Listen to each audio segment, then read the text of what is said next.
Dear friends, today the Collections of English Stories channel continues to introduce you to Pride and Prejudice written by Jane Austen. Please continue to support Collections of English Stories channel by clicking the subscribe button. Invite you to listen. Thank you so much. Please like, share and subscribe.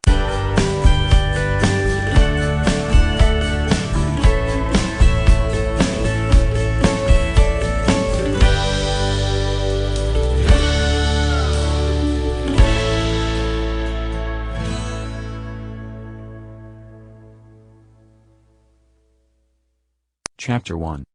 It is a truth universally acknowledged, that a single man in possession of a good fortune, must be in want of a wife.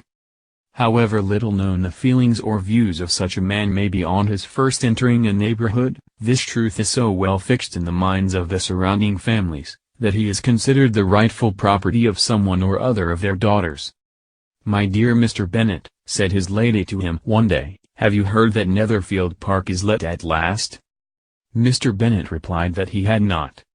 "But it is," returned she, "for Mrs. Long has just been here, and she told me all about it." Mr. Bennet made no answer. "Do you not want to know who has taken it?" cried his wife impatiently. "You want to tell me, and I have no objection to hearing it." This was invitation enough.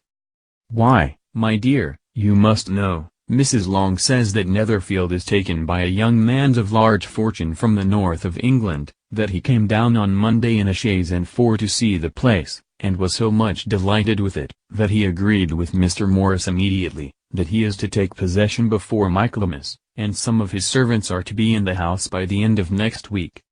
"What is his name?" "Bingley." "Is he married or single?" "Oh, single, my dear, to be sure. A single man of large fortune, 4,000 or 5,000 a year. What a fine thing for our girls!" "How so? How can it affect them?" "My dear Mr. Bennet," replied his wife, "how can you be so tiresome?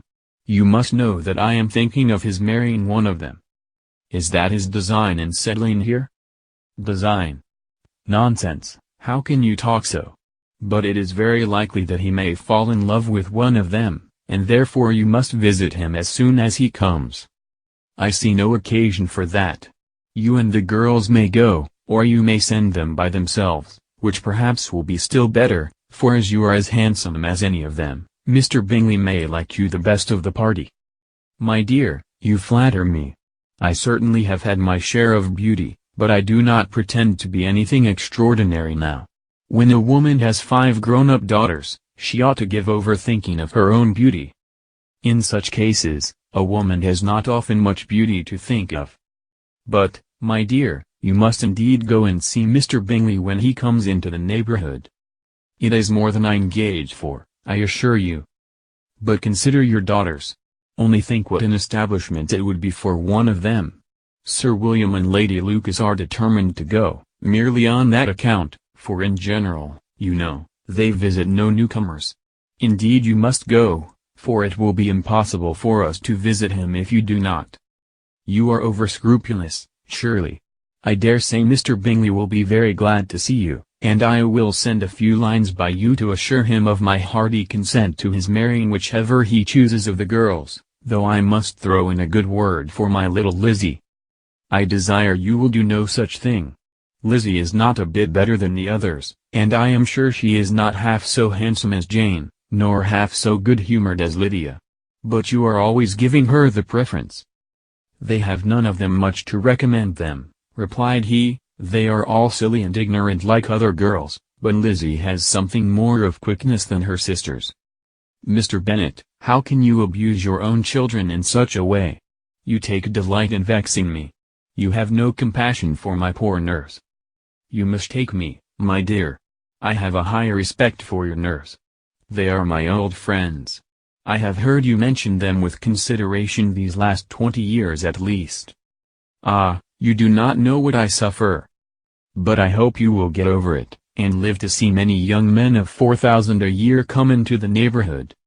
It will be no use to us, if 20 such should come, since you will not visit them.